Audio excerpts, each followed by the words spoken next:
আসসালামু আলাইকুম প্রিয় এসএসসি পরীক্ষার্থীরা, একাডেমিয়া চ্যানেলে সবাইকে স্বাগতম।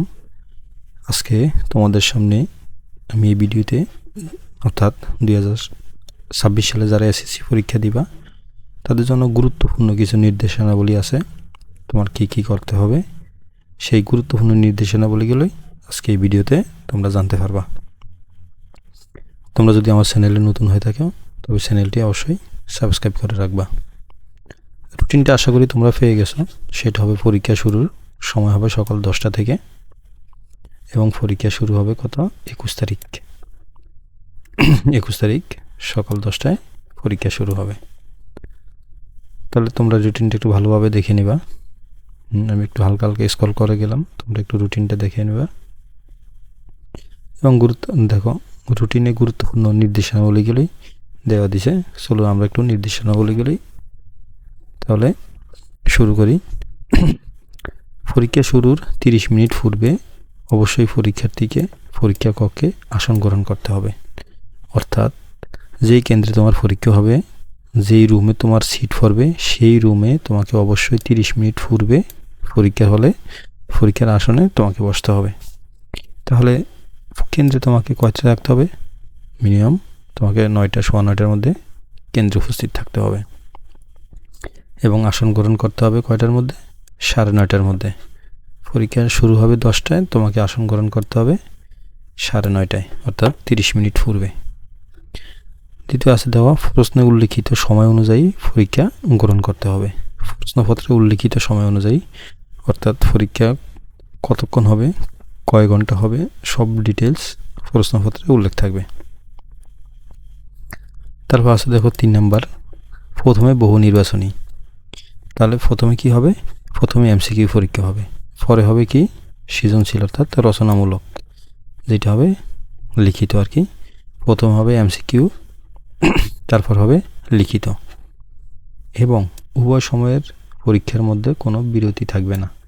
অর্থাৎ বহু নির্বাচনী টাইম থাকবে তোমার 30 মিনিটস অর্থাৎ 30 মিনিট। 30 মিনিট শেষে পরে তোমাকে আবার রচনামূলক পরীক্ষায় অংশগ্রহণ করতে হবে।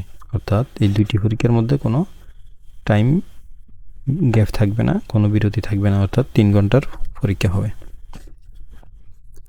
তারপরে দেখো পরীক্ষার্থীগণ তাদের প্রবেশপত্র নিজ নিজ প্রতিষ্ঠান প্রদানের নিকট হাতে পরীক্ষা আরম্ভের কমপক্ষে 3 দিন পূর্বে সংগ্রহ করবে। অর্থাৎ তোমার পরীক্ষা শুরুর কমপক্ষে 3 দিন পূর্বে তোমার স্কুল থেকে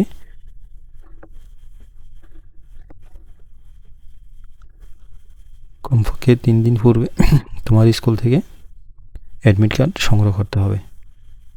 তাহলে তোমার পরীক্ষা হবে কয় তারিখ? 21 তারিখ। 21 তারিখ যদি পরীক্ষা হয় মিনিমাম 18 তারিখে তোমাকে সংগ্রহ করতে হবে। 5 নম্বরে আছে তখন শারীরিক শিক্ষা, স্বাস্থ্যবিজ্ঞান ও খেলাধুলা এবং কেরিয়ার শিক্ষা বিষয়সমূহ জাতীয় শিক্ষাক্রম ও পাঠ্যপুস্তক বোর্ড এর নির্দেশনা অনুসারে ধারাবাহিক মূল্যায়নের মাধ্যমে প্রাপ্ত হবে। অর্থাৎ তোমাদের লিখিত পরীক্ষা ছাড়াও আরও 2টা সাবজেক্টের পরীক্ষা হবে, সেটা হলো শারীরিক শিক্ষা এবং কেরিয়ার শিক্ষা। এই 2টা সাবজেক্টে তোমাকে প্রতিষ্ঠান থেকে যে মূল্যায়ন করবে সেই মূল্যায়নের মার্ক বোর্ডে পাঠাতে হবে।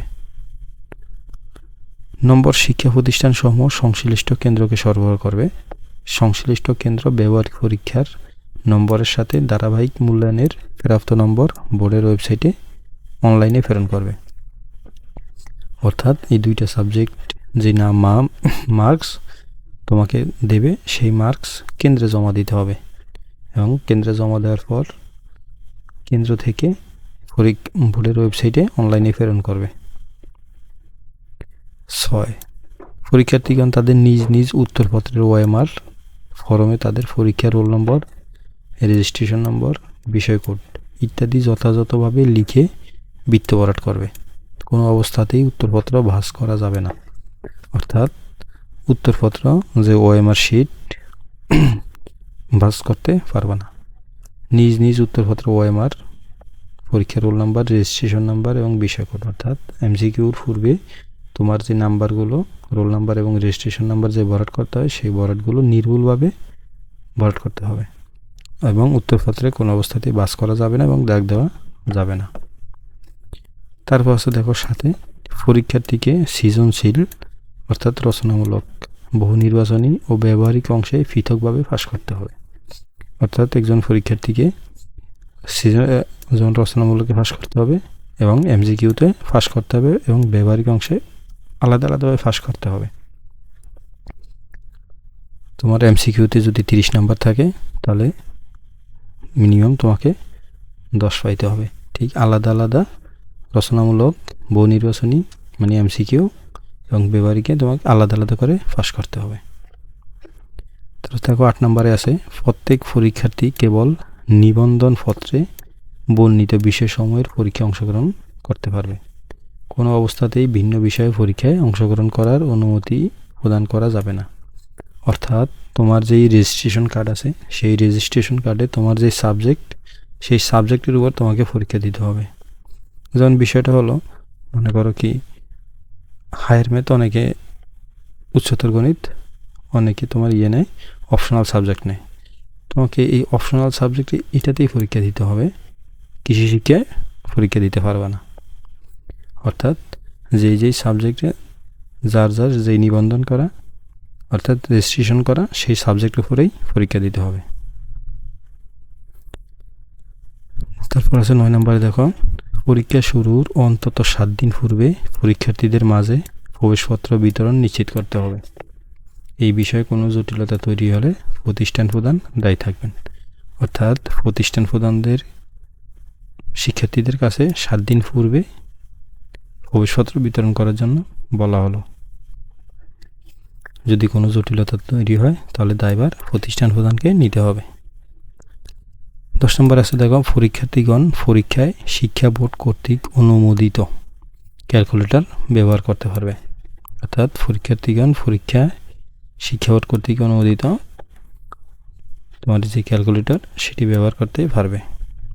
11 নম্বর আছে দেখো, কেন্দ্র সচিব ছাড়া অন্য কোনো ব্যক্তি বা পরীক্ষার্থী পরীক্ষা কেন্দ্রে মোবাইল ফোন আনতে বা ব্যবহার করতে পারবেন না। অর্থাৎ কেন্দ্র সচিব ছাড়া অন্য কোনো ব্যক্তি বা পরীক্ষার্থী, শুধুমাত্র অর্থাৎ যারা গার্ড থাকবে, যে টিচাররা তোমাদের পরীক্ষা নেওয়ার দায়িত্বে থাকবে, তারাও ফোন ইউজ করতে পারবে না। 12 নম্বরে আছে কি দেখো, সৃজনশীল, বহু নির্বাচনী, ব্যবহারিক পরীক্ষায় পরীক্ষার্থীর উপস্থিতির জন্য একই উপস্থিতিপত্র ব্যবহার করতে হবে। অর্থাৎ যেখানে তোমার সিগনেচার নেওয়া হয় সেই সিগনেচারে তুমি যেই উপস্থিতি অর্থাৎ উপস্থিতিপত্রে রচনামূলক, বহু নির্বাচনী এবং ব্যবহারিক একই পত্রে নিতে হবে। অর্থাৎ একই খাতায় সিগনেচার থাকতে হবে। 13 নম্বর আছে কি দেখো, ব্যবহারিক পরীক্ষা স্ব কেন্দ্রে অনুষ্ঠিত হবে। ব্যবহারিক পরীক্ষা হবে স্ব কেন্দ্রে, অর্থাৎ যেখানে তোমার লিখিত পরীক্ষা হয় সেই কেন্দ্রে ব্যবহারিক পরীক্ষা অনুষ্ঠিত হবে। 14 নম্বর সর্বশেষ দেখো, পরীক্ষার ফলাফল প্রকাশের 7 দিনের মধ্যে পুনরায় নিরীক্ষণের জন্য অনলাইনে আবেদন করতে হবে। এই বিষয়ে দৈনিক পত্রিকায় এবং শিক্ষা বোর্ড সমূহের ওয়েবসাইটে বিজ্ঞপ্তির মাধ্যমে আবেদন প্রক্রিয়া, তারিখ ও সময় জানিয়ে দেওয়া হবে। অর্থাৎ পরীক্ষার ফলাফল, কেউ যদি পরীক্ষায় খারাপ করো, অর্থাৎ রেজাল্ট যদি তোমাদের এফ আসে, তাহলে তোমাকে যদি পুনরায় নিরীক্ষণ করতে হয় তাহলে অবশ্যই তোমাকে 7 দিনের মধ্যে আবেদন করতে হবে। অর্থাৎ কেউ যদি ফেল করে এবং সে যদি পুনরায় রিচেক করাইতে চায় তাহলে তোমাকে অবশ্যই 7 দিনের মধ্যে আবেদন করতে হবে। এবং কীভাবে আবেদন করবে, বিজ্ঞপ্তি, আবেদন প্রক্রিয়া, তারিখ সব ওয়েবসাইটের মাধ্যমে জানিয়ে দেওয়া হবে। তো এই ছিল 2026 সালে এসএসসি পরীক্ষার্থীদের জন্য গুরুত্বপূর্ণ নির্দেশনাবলী খুবই গুরুত্বপূর্ণ। তোমরা একটু ভালো করে পড়ে যাবা এবং অবশ্যই কেন্দ্রে 9টার মধ্যে উপস্থিত থাকবা। তো এই ছিল ভিডিও এবং তোমাদের নির্দেশনাবলী। তোমরা তোমাদের পাঠে মনোযোগী হও। এবার পরীক্ষা কিন্তু অবশ্যই খুব কঠিন হবে এবং নকল করার কোনো সুযোগ থাকবে না।